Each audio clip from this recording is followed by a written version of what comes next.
to imagine all life as you know it stopping instantaneously and every molecule in your body exploding at the speed of light. Total protonic reversal. Protonic reversal. Protonic Reversal with your host, Conan Neutron. Broadcasting from a secret underground lair in Milwaukee, Wisconsin. A gigantic middle finger to everything that is rotten about music, rock and roll, and corporate power. The thing is, though, if you don't laugh, you're going to go on a killing spree with sharpened nails. Confidence of a hero or a fool. I wasn't exactly certain which. Could not be more professional. It's only one I choose to devote my life to. That's okay. It means something. It means something. And take that away. You know, that's my take. What's yours? Protonic Reversal. That's like a science thing, right? Indeed it is. Is a science thing, is a science place, is a scientific fact that we are all up in your face. It's time once again for the one, the only Protonic Reversal. Welcome to it. Episode 461. That's right, of this lovely long-running show. Very excited. Shortly, a few minutes to be talking to Kira Roessler, coming back on for the first time since I checked the scrolls, the sacred scrolls, August 2021, which seems like weeks ago, but was not in fact weeks ago. It was nearly 4.5 years ago. So that's exciting. Equally exciting, she has a brand new record, and I'm very excited to talk to her about that as well as so many other things. A lovely person, lovely musician, lovely artist. Just downright lovely, really. But before any of that, welcome to Conan Neutron's Protonic Reversal. I'm your host, Conan Neutron. I'm a rock and roll lifer. It's been touring and recording for the last 26 years, most known for the band Conan Neutron and the Secret Friends. Music is a huge part of my life, and use the format of this very long-running podcast to talk about music with musicians whose work I enjoy and respect, but who may not be household names. This is episode 461. Now, this is your first time listening to the show. Archives are available for free. No ads, no sponsors, no kidding, at ProtonicReversal.com. However, if you want to support the show and get episodes sooner, $1 a month at Patreon.com/ProtonicReversal will gladly achieve that goal. And if you like the show, even just a single episode, please feel free to like, subscribe on your platform of choice, share it around the internet, even leave a review. All that helps people discover the show. It beats back the almighty algorithmic overlords. It's just a darn nice thing to do. Okay, so very close to tour time for Conan Neutron, the Secret Friends, East Coast. We're doing Youngstown, Ohio. We're doing Baltimore. We're doing New York. We're doing Western Massachusetts. We're doing Boston. So come out to those shows if you are able to. Come say hi for sure. Some West Coast stuff coming up in August as well. NeutronFriends.bandcamp.com for all that. But let's get ready to talk to Kira, because she has her second solo record. And I remember now that when I had her on last time, I didn't even know about the first. I was that ahead of the vanguard. So let's bring her on right now. Kira Roessler, welcome back to the show.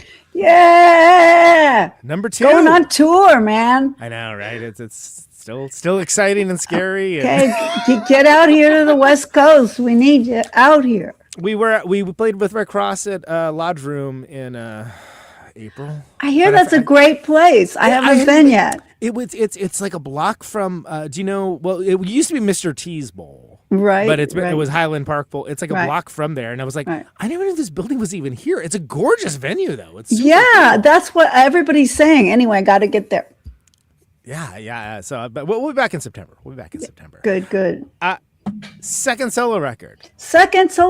Do you believe it? Somebody talked me into doing another one. Was it Paul? No, he did. That was the first one. And he would have never tried again. But no, this was someone else. And I really, wasn't sure I wanted to do it because it takes a lot of work, but also, the fun part about music isn't necessarily the trying to get people to like your record. It's the making the music. So, that's not my strong suit, is telling people to check out my new solo record, but it's coming out on July 10th on Org Music, which is really cool Super because exciting. Org Music is doing some good stuff. They're putting out Descendants, old records, and Bad Brains, and they're in it. They're deeply in it. Yeah, and lots of cool stuff happening there, and it's interesting too because in this world that we live in, like everything kind of exists in present tense. Everything kind of exists at the same time. So you have people that are, discovering Black Flag and discovering Dose and discovering your solo record all like out of order and at different times and in different weird pastiches and places. And these days, why not? Right? Sure. Things are just that crazy. Yeah, I mean, well, yeah, that's the least of our concerns right now, right? Right, Exactly. No, and I like that you've been pushing creative boundaries with this kind of thing because it's one of those things where, for a long time, and one of the reasons I originally asked to have you on the show years back was like, what's Kira up to? I have no idea what she's doing. Like, what the hell is she doing with her life? I bet she's doing something cool. God, all this time, right? And it's like, oh yeah, busy winning Emmys and Oscars and like. We've been a band for 30 years, we did some stuff. We put out some records. It takes about like 10 years to get a Dose record to happen, because we're both so busy, but. Mike Watt's in like 30 bands, so it's like. Yeah, right. Try getting him to sit down with you. Right, exactly. Well, and but it's so interesting because whenever you do have something, it's always worthwhile. It's always something that there's some weight there. There's a heft to it. There's artistic intent, and I feel like it's interesting that it's only been in recent years that it's been like under your own banner. Yeah, I have been doing this. In other words, I have been making my own songs and my own music in this little, universe that is my room for forever, and that was sort of Paul's impetus to tell me to put the record out. It's like there's stuff. I work on stuff with him. I work on stuff with drummers. I had a guitar player friend for years and years that we worked on all sorts of stuff. So there was all this material and there was all this sense of creativity. But the part about like, well, do you guys need to hear it? That's the part that, stops me up. Sure. So is it something where, do you think it changes the art somewhat when you start thinking about who's going to be perceiving, or like when does it reach the metric of, oh, this needs to be heard? No, it doesn't. It doesn't change it. Well, Paul says my songwriting has just gotten better and better. I think that the new record does have some, new boundaries that it's crossed from the last one. So I think there's a forward motion, but I think that the real thing is, what's the fun part about music? What's really fun? Is it playing live, which could be really fun? Is it touring? Is it writing songs? Is it collaborating with friends? Like why do you do music? And for me, it's about processing my emotions in my room with my bass and my voice. So because of that, there isn't a pressing need to have someone else say, wow, this is really cool. I don't mind. It's actually quite nice for someone to say, this is really cool, but there isn't a, God, this is what I need. What I need is to have a bunch of people say how good it is. Right, like it's not for like validation or approval or anything. It's like it's the act of creation itself that's right. I mean, there comes a point where if you're not comfortable with yourself, you're in trouble. At my age, there is a point where you just go like, everything's fine here. I'm just making my music, and if you want to check it out, that's really cool. And look, this record.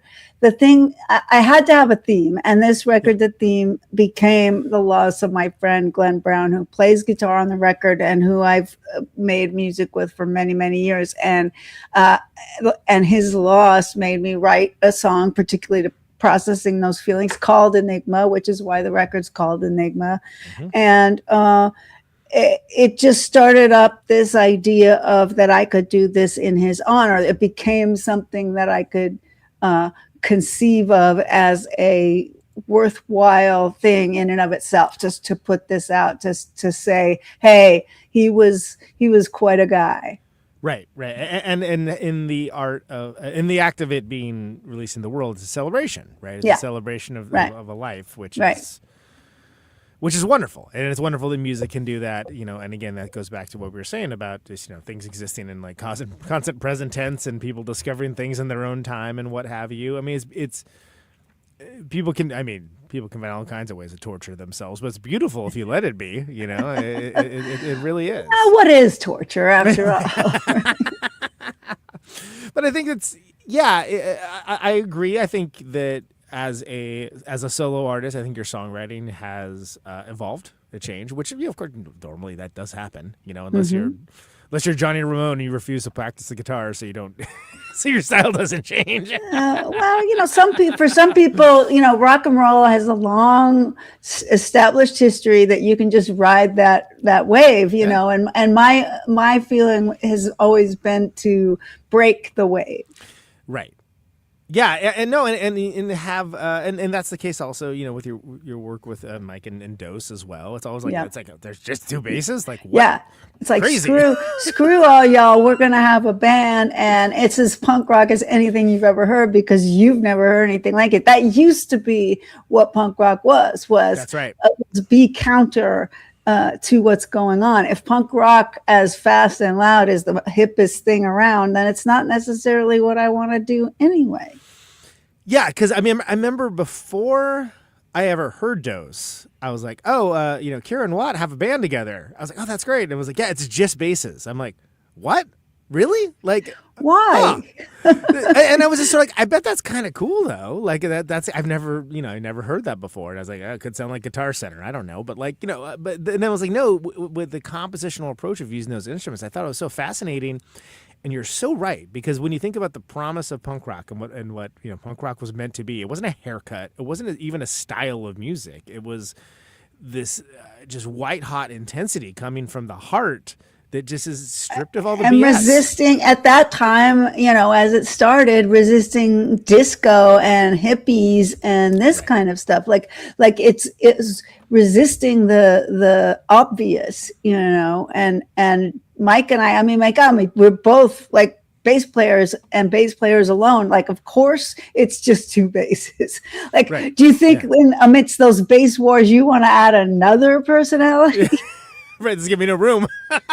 There is no room. That's the first thing we realized. When I first started doing two bass music, it was for my nephews. I made these bedtime stories, and I would read the story, and then I thought it was very soothing to have two basses sort of intertwined, and there was this idea of it being soothing.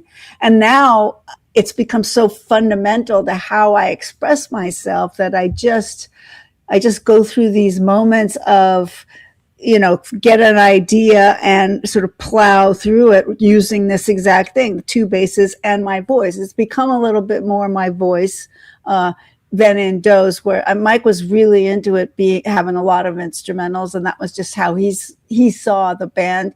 And somehow my voice has become part of how I have to tell the story. And so both of the solo records have me singing all the way through them. Well, you bring up an important thing because it is, for lack of a better term, it's soothing music. It's not like interruptive. It's not jarring. Yeah, right, right. And it's which you tend to get the word moody attached to things like. But there's a darkness and an anger and rage and all those. The content is where I get to explore the same emotions that all punk rockers, feel to their core, which is, I can't stand what's happening and I'm fighting against it with every fiber of my being. Yeah. And that's, it's been interesting that we're living in a world where punk rock gets to grow up, for lack of a better term, right? Because it's we still feel the same way. If anything, it's sometimes more intense because you feel powerless to change anything. But like, how do we express that? How does that come forward? Well, each one of us has to decide, right? Am I gonna, find a way to push back, and what's that gonna look like? And anything goes as far as I'm concerned. If you feel good out there walking around with the sign, man, do that.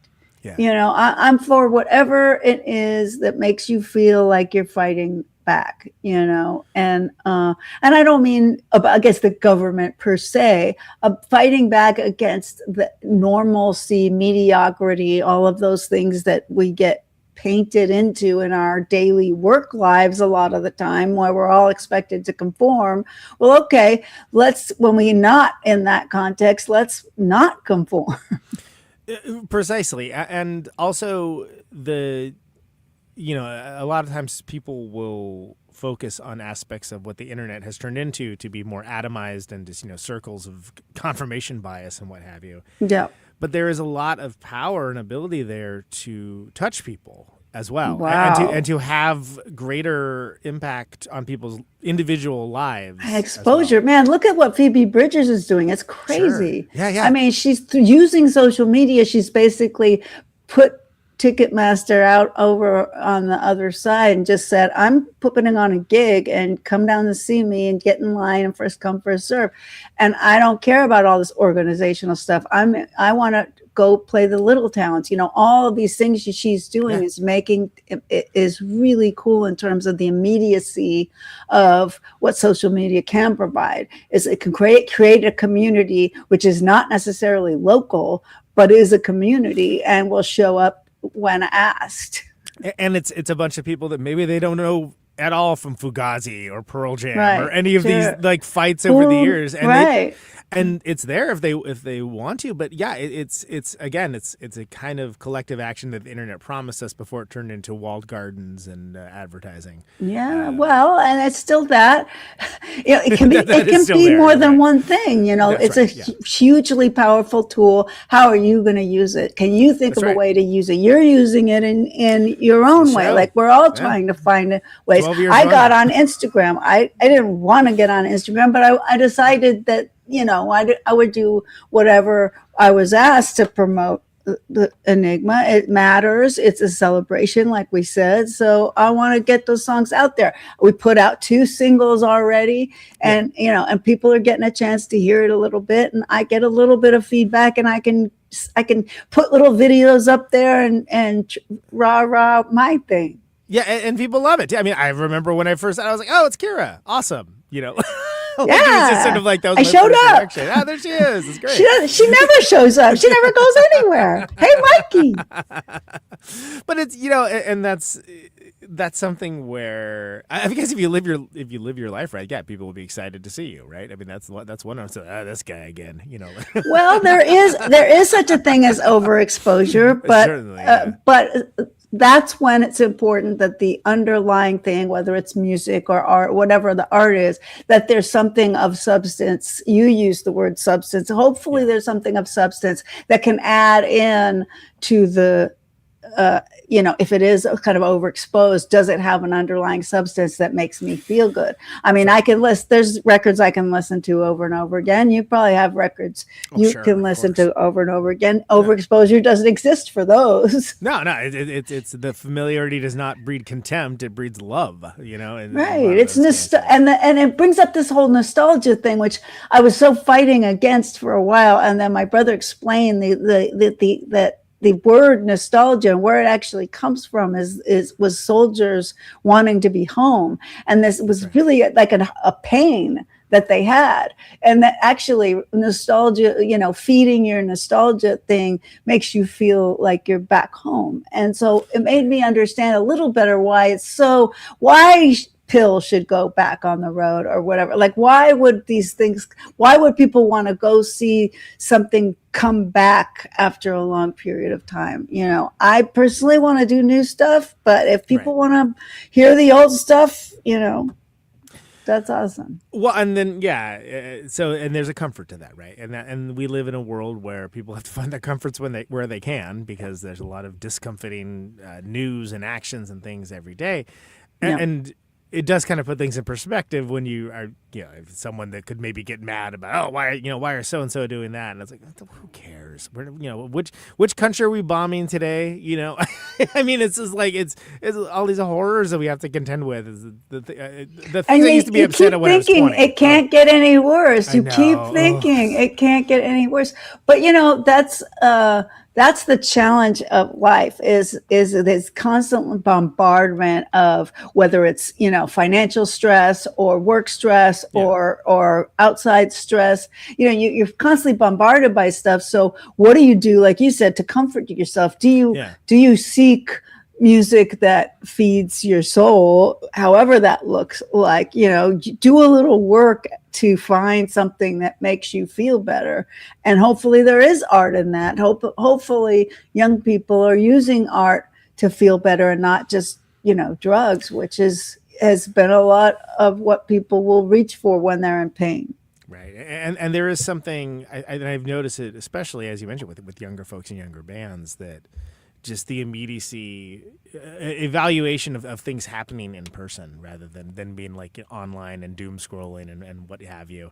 And it's like, oh, that's awesome because it's easy to get caught in the trap of being like, oh, well, everyone's just a slave. It's Soma, from Brave New World and what have you. And it's like, right. Kinda, but not really, and not for everybody, because there's always going to be people that seek out authentic experiences and seek out and are trying to push the world and make the world better. Well, there must be some reason why there are these festivals and there are these, and bunch of people do choose to get together. There are communities, or there's a community in that moment of a bunch of people who want to go see, if you offer us enough bands, that'll make me get up out of my chair, whatever. Right. Yeah, absolutely. I mean, Europe has festivals all the time, right? Yeah. I mean, I just threw a thing called Caterwaul that happens in Minneapolis yearly. Yeah, there's some stuff happening. Mike and I played these jazz festivals in Canada, and it was so cool to nothing's wrong with being called punk rock, but it's kind of nice once in a while to say, well, do we fit in any other genres? Is it hard to categorize us? And we played these jazz festivals. It was cool.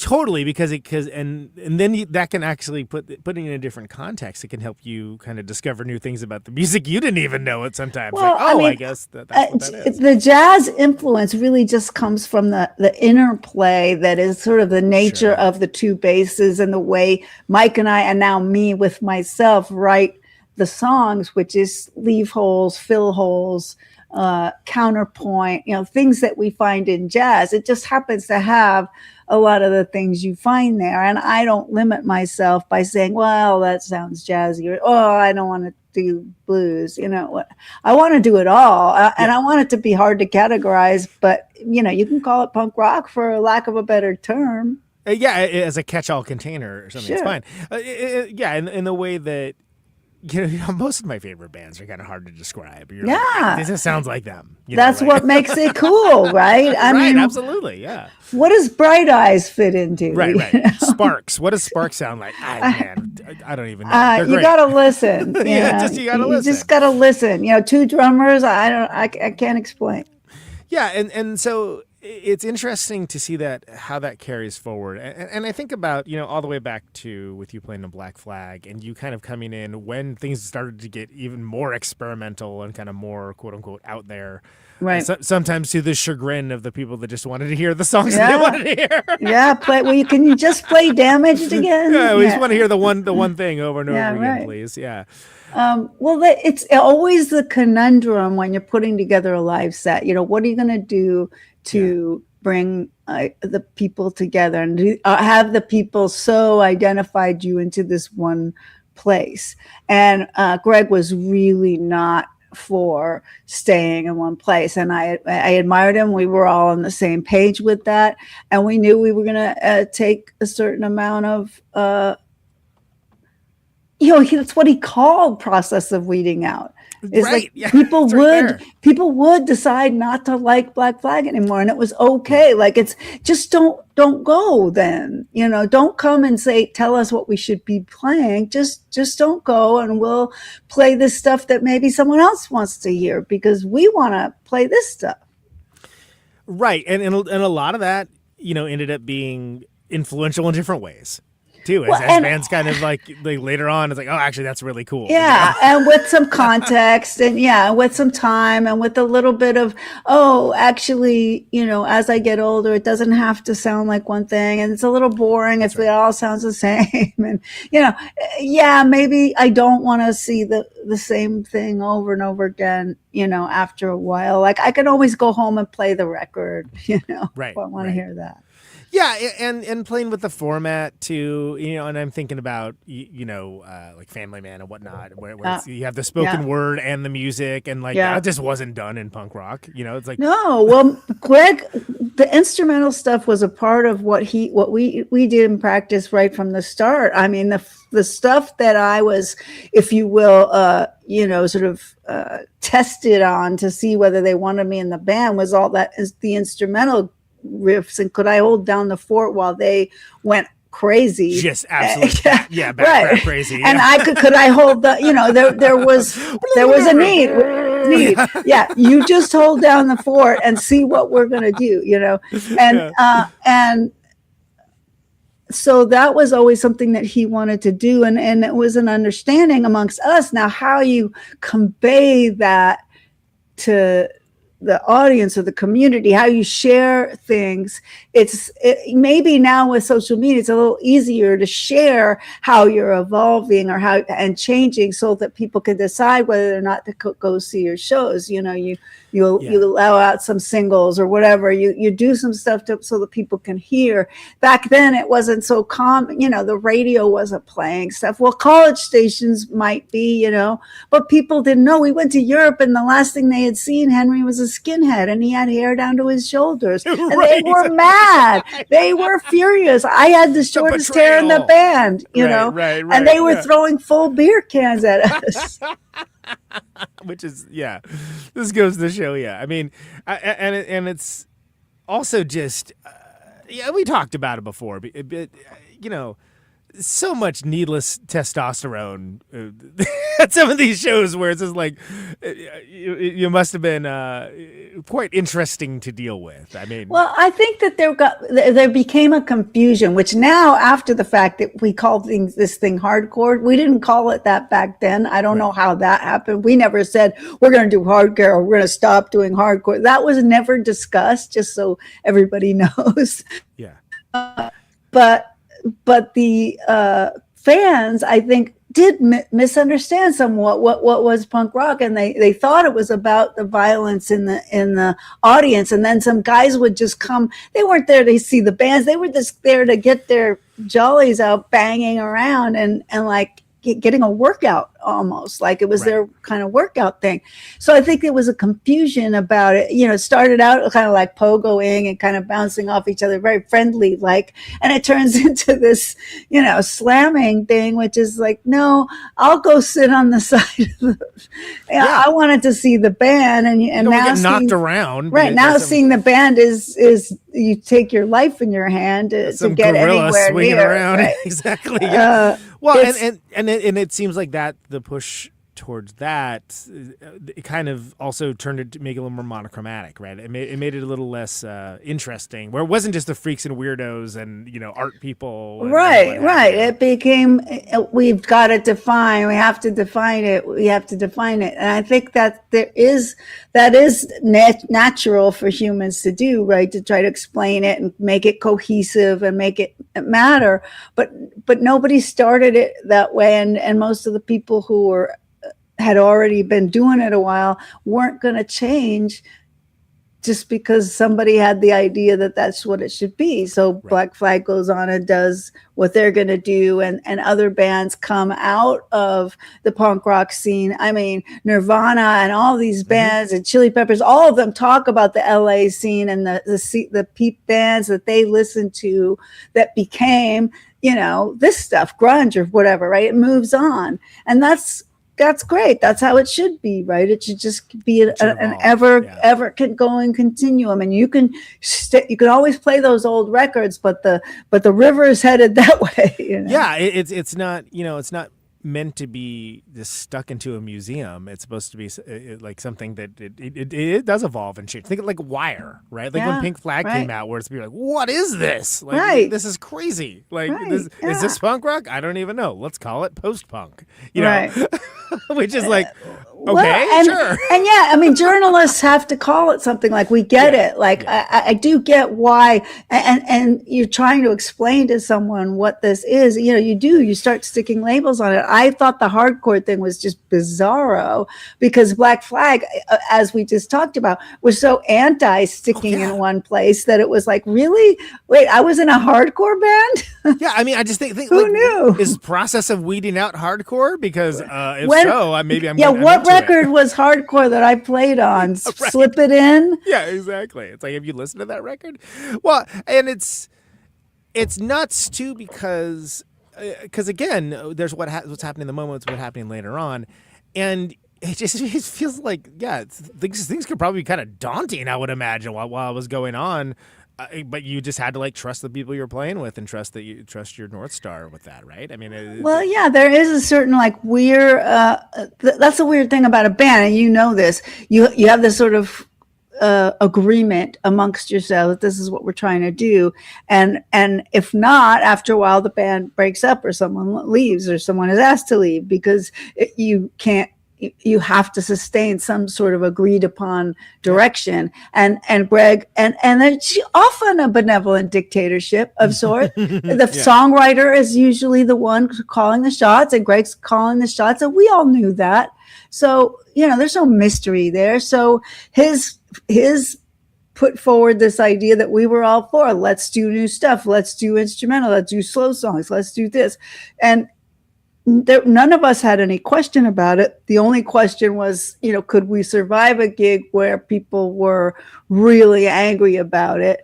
And there were a couple of gigs where survival, did come up, and winter tours were my fault because of my school schedule, and that survival did come up as an issue at that time too. Yeah. But when you all agree that this is what you're doing, that we're going to tour, that we're going to put out these records, that we're going to do instrumental shows, we did instrumental shows completely. We're going to do all these things, and you can decide what you think about it. That's cool. Like, it wasn't about marketing. This goes back to the thing we're talking about marketing the music. Greg wasn't about marketing music. If he was about marketing music, SST would be the biggest label ever, right? Exactly. Yeah, for real. But that was not his forte.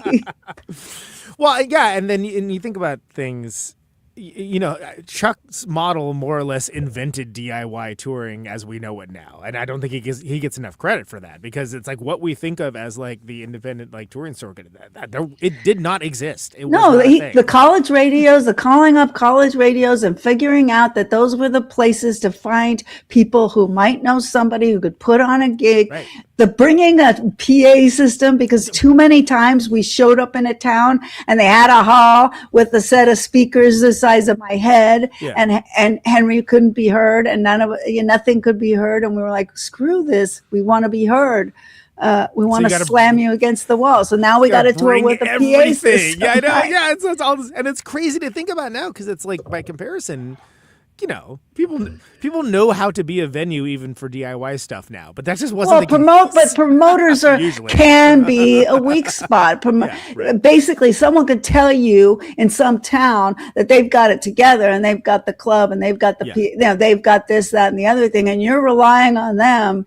And at that time, like you said, he was paving the way. So a lot of these people had never put on a gig before. Yeah, and a lot of times you'll get people that are very enthusiastic, but maybe the enthusiasm outstrips the skill or preparation. They don't know, or they don't have security, or they don't, whatever it is that might be, the fire marshal might show up and we can't let this many people in, whatever the issue of the day was. So, it was a little daunting, but on the other hand, it comes back to this thing about what was my goal then and what is it now? It's still the same thing. Like, I'm going to keep being in my room, writing about my feelings and leaning into the discomfort. And I was doing it back then, and that was in my 20s, and I'm in my 60s now.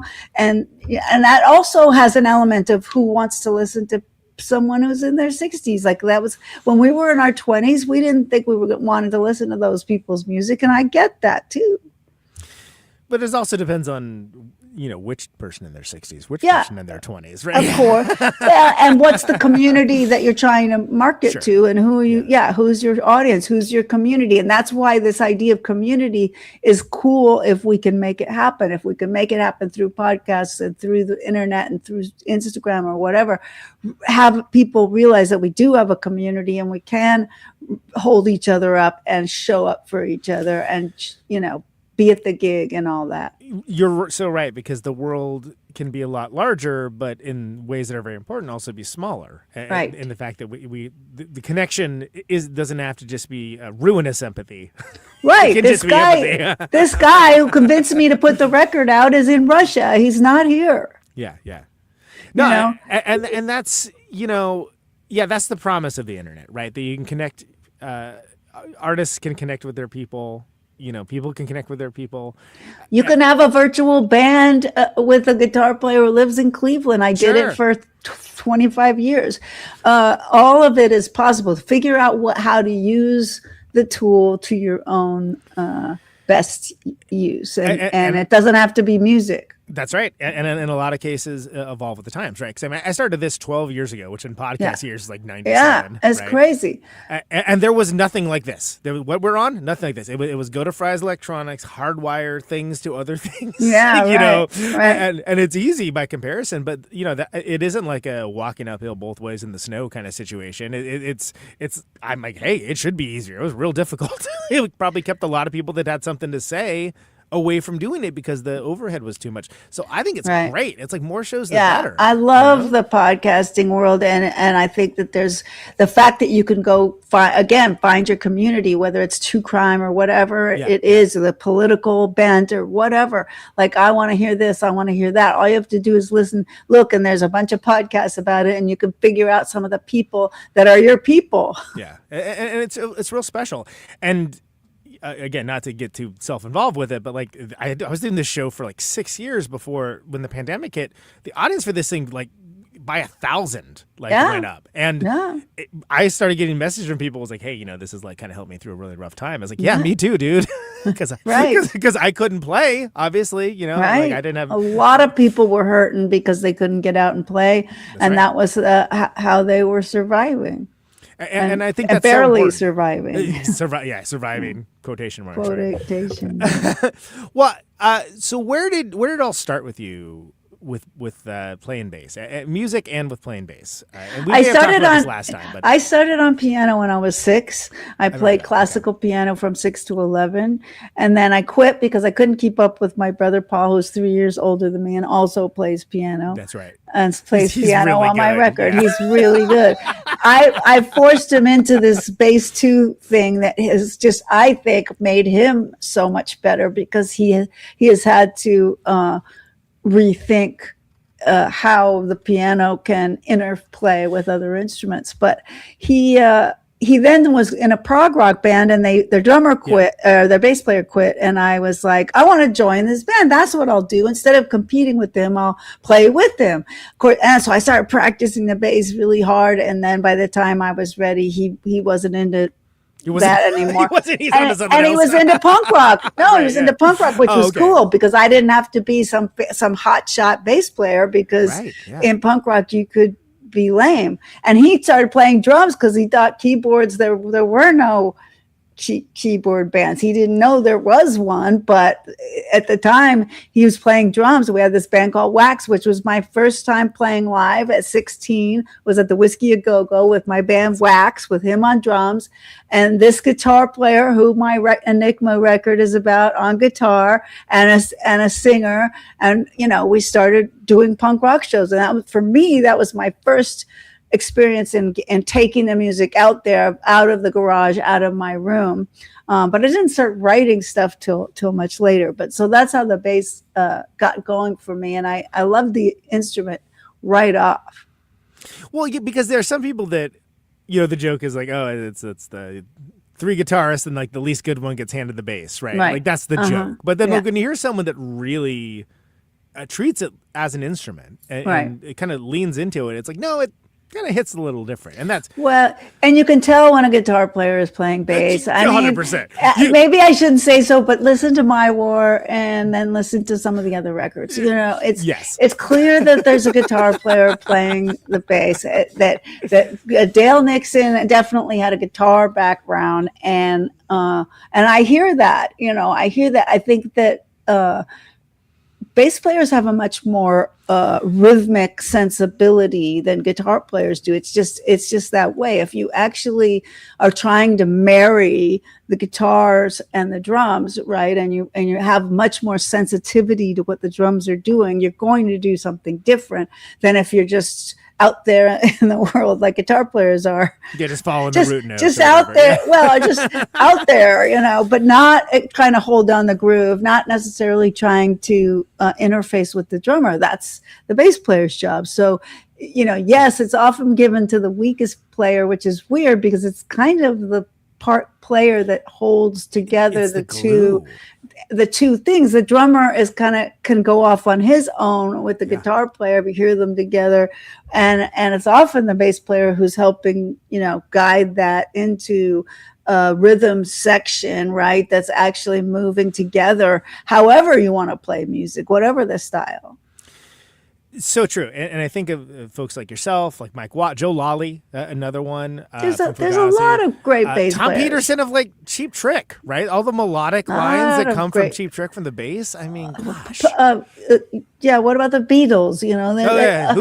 Who? Yeah. There's all sorts of bands. The McCartney guy's getting good. Where the bass player Steely Dan was. There's just all sorts of bands where the bass player is Rush. You could go on and on, right? Where the bass player helps define the band's style. Actually, my friend Donnie Blair, who played in the band Hagfish, and he plays in the Toadies now. He started a podcast called, I think it's like Why Bass, I think is what it's called. I think I talked to him. Yeah, I was gonna say that's right. I'm sure I talked to him. That's right. Why Bass? I thought it was a great title. You've heard of it, Kira? Yeah. I've been asked many times. Why Bass? Yeah. And I think that's so cool because it is something that, again, people that engage with this show, they either tend to be a lot of musicians, but people that are deeply interested in music and thinking about the constituent parts and things along those lines. So even just like hearing you talk about in the Flag days of basically everyone's going crazy and you're just like, all right, I'm holding it down. Holding down the fort. I'll be here playing that riff that you started. And everyone else is there zinging all around, dinging around this way. Hey, that was what I thought Greg wanted. Yeah. And so that's what I did. Like I was a not hired gun, right? I was a gun. And you talked last time, I remember, about just the epic length practices of just like, just going and going and going. It's a very physical band. And when you're going to play 2-hour sets, you do have to practice a lot. I am someone, I never had a natural capacity. I've always had to practice a lot. I still have to practice a lot if I'm going to do it. And my songs currently, my Enigma stuff, my first album, the bass parts aren't particularly hard. They're nothing compared to those bass lines, right? But I still have to practice. It's like, because the truth is when you play live, ideally, and you know this, you're kind of working off muscle memory because you want to be present in the time of the gig and not be thinking, okay, it's 1, 2, 3, 4, and this note, and then this note. You don't want to have to be quite so engaged in what your fingers are doing. You want the fingers to kind of be on autopilot, and that can happen if you practice a lot. And you can go deeper performance-wise when you weren't thinking about it. Or if you're singing and playing, which I'm trying to do, you can actually think about your singing and trying to get it in key, because the bass kind of does its own thing. Yeah, I mean, it's a lot. It's a lot. I've definitely internally castigated myself. They're like, oh, why are there so many words in this song? Geez, I can't remember. And I bought myself I bought myself a headset microphone so I don't have to cuddle up to the mic with my interesting. bass anymore. Okay, interesting. I want to be able to at least, like, I'm not going to dance around like I used to, but I can at least then move. Yeah, well, absolutely, and that's it's all about whatever works for you too. Yeah, because well, it's like they're tools. You got to utilize the tools. These tools are getting really, really good. So anyway, I've got a mic that sounds really good, and it'll help me play bass and sing at the same time without, I get a crick in my neck having to get my face onto the mic, right? It's painful. Can I tell you every picture if you're doing this? Yeah. I call it bullfrogging because it really gets the chins right. going. Yeah. I mean, forget That's it. my personal cross to bear anyway. Where it's And like, so all right. I'm trying something new. I wanted to try something new. So I've been messing around with that. I think that utilizing technology is what we're talking about, like continuing to be open to new technology that can help us do our craft. And playing live is its own challenge with its own set of, the in-ear monitors, saved my life now, because monitors. Could you imagine that existing back in the day? I mean, it's like because the amount of feedback you heard, because the PA guy just doesn't understand the concept, and because if you have it in your ear, guess what? You don't have any feedback. Yeah, exactly. But not all clubs can support this stuff. But it is nice to be able to apply technology to the craft when you're playing live. It's the same thing also when recording. I have a good microphone. I don't have anything fancy here. I have my laptop. I record on Pro Tools because I work in Pro Tools. So that's right. It's doing two things. And you were good enough to, of course, come on my other show, the movie show, Moving Extravaganza, talk about Project Hail Mary, which you worked on. I did. I work in the movie business to earn a living because my solo project is not paying the bills. It turns out you're not paying the rent on that. Turns out that even though I'm supposed to be this, rock star. Yeah, it's like that old MTV, that I think it's MTV or something, where Buzz Osborne tries to buy a house on Indie Cred, and it's like, that's not legal tender, sir. No. I mean, Mike and Doze, nobody came to Doze gigs. We would cave. It was like, we're both like kind of well known. Hey, why don't nobody even wants to check it out? And it's a jaded world we live in. But anyway, so I do work in the movie business, and it's a very interesting business to work in. I like it because it's project to project, and that is useful for a couple of things. It allows me some time in between sometimes to make music, and also the project ends and you work with new people. Right. And so if you don't like the situation, you always know that this particular project and its challenges will end and the next challenges will come. You always know it will shift. And I learned that for me, that was a good thing, that I could get into this infinity thinking it's just always going to be like this, and I don't like that. Yeah. And that's something where it seems like there's it's a different type of skill. It's a craft, but it isn't, because the difference between art and craft can, like, those lines can be very blurred sometimes, right? But, well, I mean, my work is very technical, I would say, whereas my music is more artistic. It's more technical. It's almost like left brain. Yeah, it's like heart versus head. Right. Yeah. It's almost more like that. Like I'm problem solving in dialogue editing, and I'm nurturing my sick brain, right.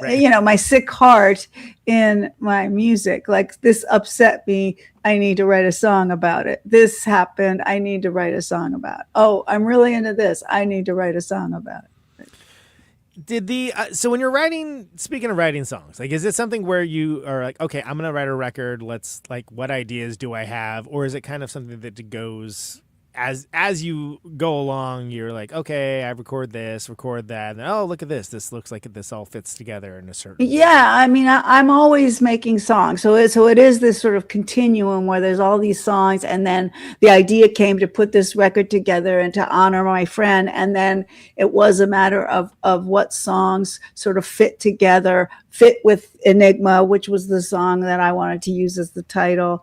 and then I could build the record around it with a set of songs, and then there would be songs that wouldn't make it out of this infinity number of songs that happen because for whatever reason, either sonically or content wise, it didn't seem to fit to me. That I feel like this one fits together even more than the last one. I feel like so. The recording process was more consistent because we recorded it all live. The drummer and I were in the same room, which we were not at all on the first record. We were very much a virtual band. So it's got a little bit more of a band feel. And I think, and they were much more involved too. They writing their parts and doing a lot more in terms of affecting what the end result would be. Right, and you get a different feel when you have people in the same room versus just like listening to parts isolated. Well, when you collaborate, in other words, when you work together to make your parts, and not just like here's what you're going to do and here's what you're going to do, but let's work on it. Let's sit down and hang out and like struggle against it and come up with some cool stuff. Then you also feel like the finished product represents the group more than the individual. Which is going to bring out different parts of the music too, right? Because it's something where, it's like you were saying about Dale Nixon playing on My War versus real bass player, right? I love My War. My War is great. It's a great record. The songs are great. Songs are amazing, but you're not listening to it for the bass parts, and that's just. That's the way it is. It was there to serve a purpose. It was doing the thing, right? It filled in that sonic place, right? Yeah.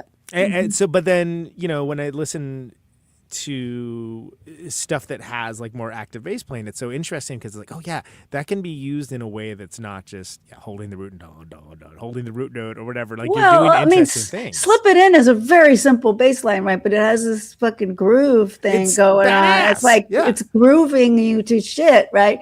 And that wouldn't be possible without a sensibility, and I think that I mean, all of our sensibilities evolve, and Greg's has too. And I'm sure that newer stuff he's doing is really cool. Like, I don't know. I bet those kids have a lot of rage. I mean, it's kind of a trip that it's like, well, I guess that would have been like the same age, But like that makes a certain amount of sense. Like, let's get some angry, full of rage, kids. I'm angry about my mortgage payment. No, I'm angry at totally different things. Yeah. Yeah, but that's cool. Go for it. So you haven't seen any of this? I have not, but I bet that it's better than a lot of versions, and I suspect that there's an energy there that is being captured by the young folks who have a passion for the music, so that they're tied into what Greg is doing, but also have their own traumas and passions to bring to bear. Right, and it's something where this record, I think there's a groove to this record, right? There's definitely like it's not just the one thing, but like there's it's got a little swagger, it's got a little sway, and there's not afraid of using space in the compositions as well. Which we like space. Space is good. Space actually can really make you feel things like that discomfort that you have in space, or that seriousness.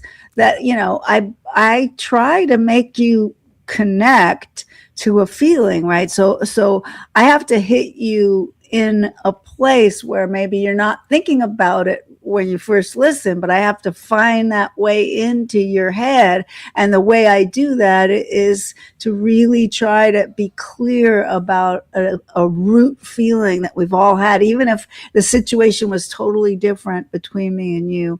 We've had this root feeling, we've had this experience, we've been hurt in this way, we've been angry in this way, and so I can get you there. And space is very effective as a way of getting to you if you listen. If you don't fill your head with every single moment and you let some space happen, it actually tends to make you feel more. Absolutely, and I think that the usage of space a lot of times, I don't want to strictly ascribe it to age, but I think it's more of a younger player thing to just, I want to fill every available second with whatever. Right. Singers, especially, singers that it's like, oh my God, just give it a rest, Robert Plant. Not to call anyone out specifically, but where it's like, it's okay to not be doing something. That's actually kind of good. It can kind of draw things down. And no, but it's a very...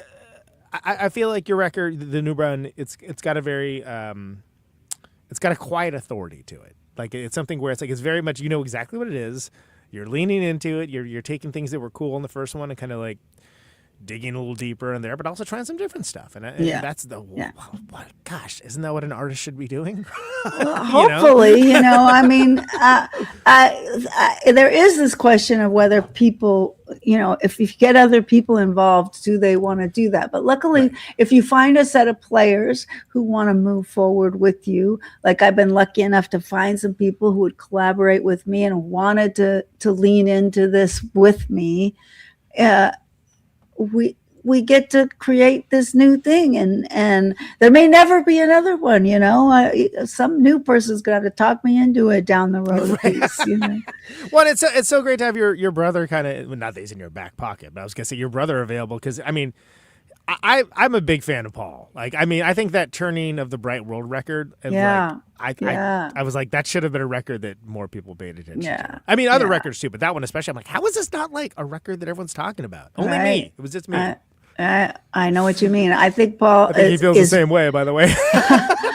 I think that he's very good at expressing himself. He tends to be a little bit more of a fill in the gaps person than I am. And so it's been a real interesting collaboration to turn him into someone who leaves space and works with space. But because of that, because it's new for him, he's exploring, he's pressing on new buttons in his repertoire. But I love Paul's music, and I there are a million songs he has that make me weep openly. Like, he has an ability to really, really say stuff, and I'm surprised he's not a rock star. He certainly wanted to be one growing up. Well, and it's like, sometimes it's just bad timing. Sometimes, like, there's other factors involved, but it's like, God, the songs I think here, it's that marketing thing. Artists aren't marketers. It's like you need to have someone come along who's going to help bridge the gap between artists and everybody else, because we'll just sit in our room, playing and, looking at our guitar, like do, and that's all. Paul now produces a lot of bands, so he gets to be involved in a lot of different projects, and in a different way. And I think that's great for him, because it does give him an outlet for his incredible creativity without banging his head against trying to make his own music be more famous. But he loves to write stuff, and he says he loves to do this stuff because we enjoy the collaboration that we do. It works really well, and it feels natural in a way that I hate to ascribe to this, but maybe you only get with siblings, right?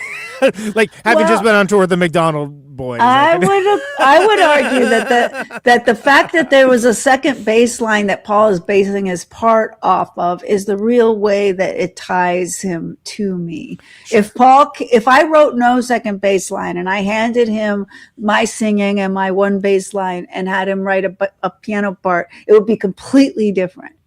Yeah. But what I do is I do a second bass line that I have no attachment to. He doesn't have to use it, but it starts him off on this journey. It's just starting the boulder down the hill. Yeah. And it connects him to me in this back and forth kind of way. It gives him a way of doing it and a suggestion that seems to really create something new. I know it would be very different if even with the same players if I didn't do it, but it's been a way to, I think, bring him closer to the way my sensibility works. And it's also something where instead of being like, here's a completely blank slate, do something cool, there's like a guidepost of like, all right, so we're making a picture of a dog. It looks like this, and then they sometimes for me that's better. It's better to What's have a funny bit of a is sometimes like I'll have some kind of what I think is kind of silly melody in the second bass line. I'm sure he's going to do something better, and he's like, "No, that's really cool," and I'll be like, "Oh, all right, stop digging, you hit gold, right?" It just you get that other perspective when you collaborate with people, which is one of the really fun parts of it.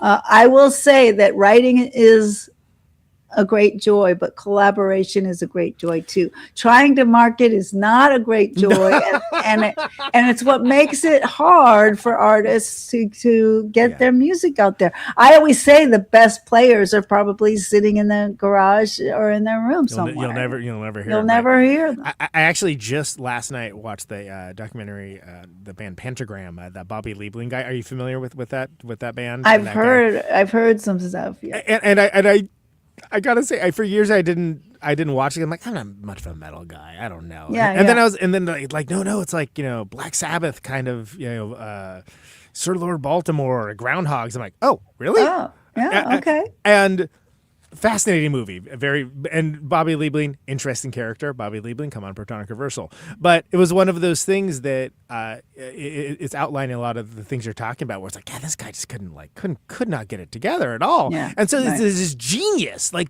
amazing songs, and just nobody knew anything about them, unless the people that did know, that were like, oh my God, so great, Yeah. And I think that's so important, and that's one of the reasons why I do this show. Yeah, well, it's awesome. It's really great that you're doing it, and the like we were saying earlier, there is the internet. There is a way now to build some community. There are festivals. I've been reading some people out there who feel like there's no shows to play. Like LA is brutal that way. There's a million shows, but it's really hard for a band to just go, hey, call up a club and go, hey, can we play there? It's such an empty experience to try to force your way in. And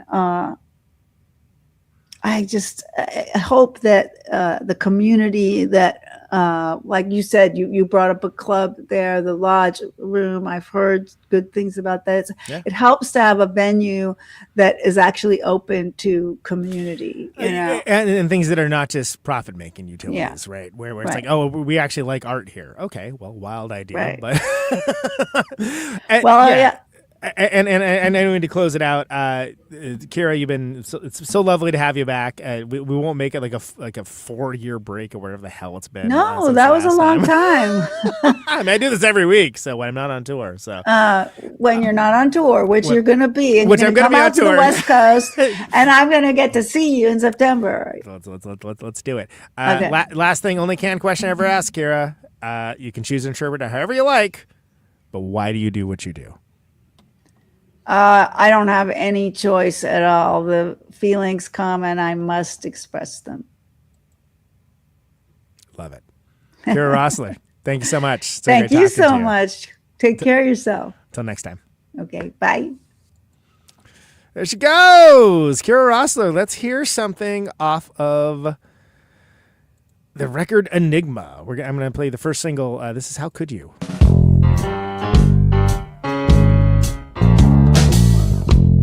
How could you? Why would you? Even though I know I'm wrong. How could you? Why would you? Even though I know I'm wrong. Gut punch, baby. Let it all loose. Gut punch, baby. Let it all loose.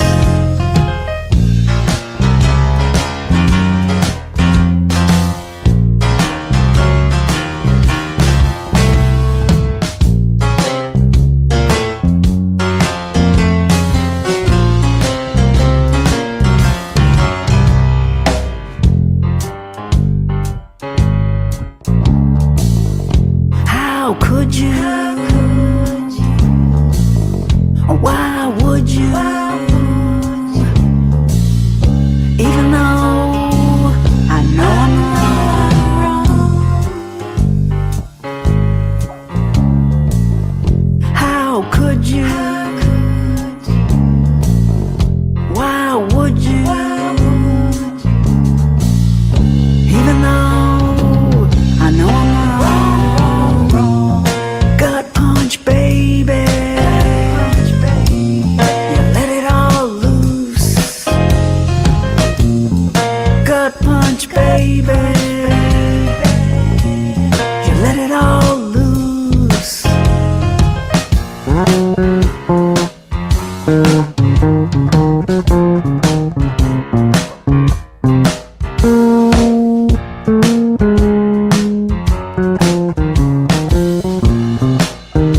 Well, there you go. That was Kira Roessler off of the record Enigma.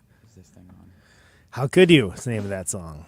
And you can get that orgmusiclabel.bandcamp.com. Orgmusic.com is the greater website for that. It's there's all kinds of like Bad Brains, Descendants stuff on there. Yeah, I've been looking at it. There's a lot of stuff. Go support Kira. She's awesome. We love Kira. We are pro Kira podcast and we vote. Kira Roessler, everyone. Living legend. Come on. Hey, so name of the show is Conan Neutron Protonic Reversal. Thanks very much for listening to it. This show airs Thursdays, 8 Eastern, 7 Central, 6 Mountain, 5 Pacific. Streaming live on YouTube and Twitch. Podcast later everywhere for free. No ads, no sponsors, no kidding. But of course, if you like the show and you want to support it and get episodes sooner, patreon.com/Protonic Reversal.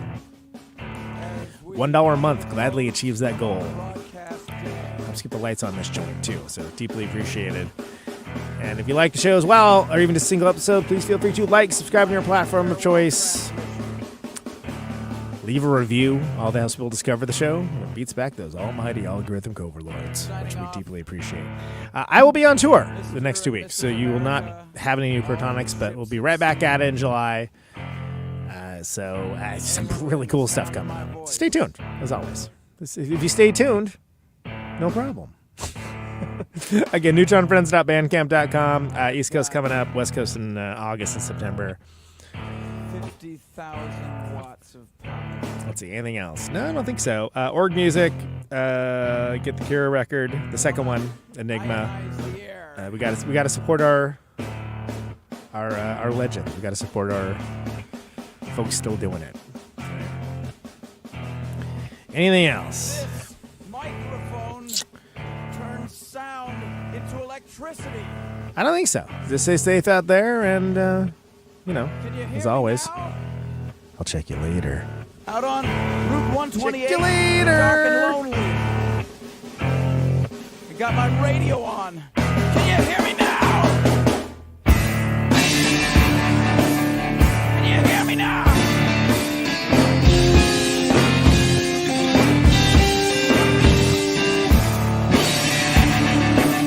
Can you hear me now?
Welcome to my top 10.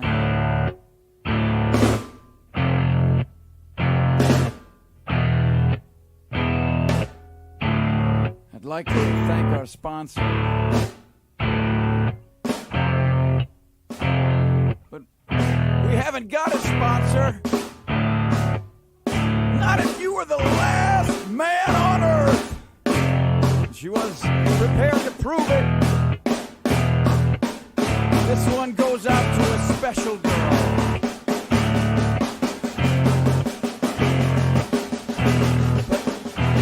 But there is no special girl.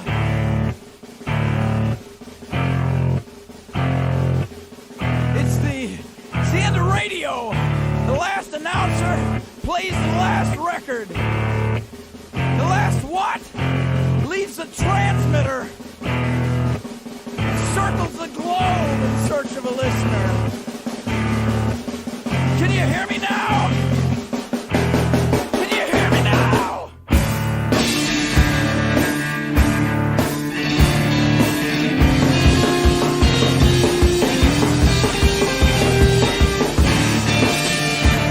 Can you hear me now?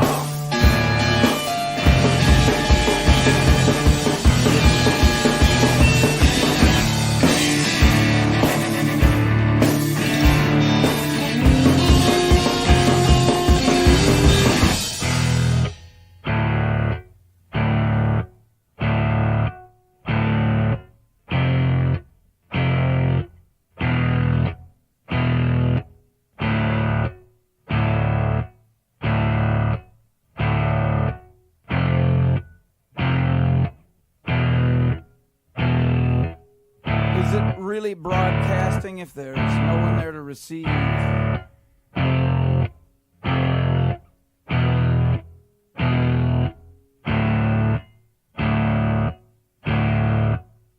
the end of radio. As we come to the close of our broadcast day,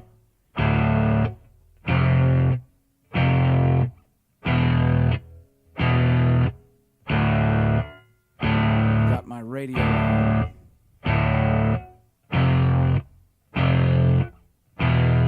Can you hear me now? Can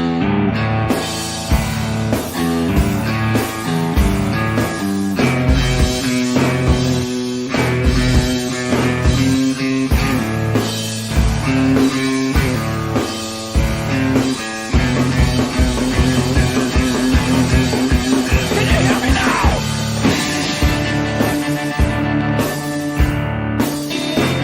Can you hear me now?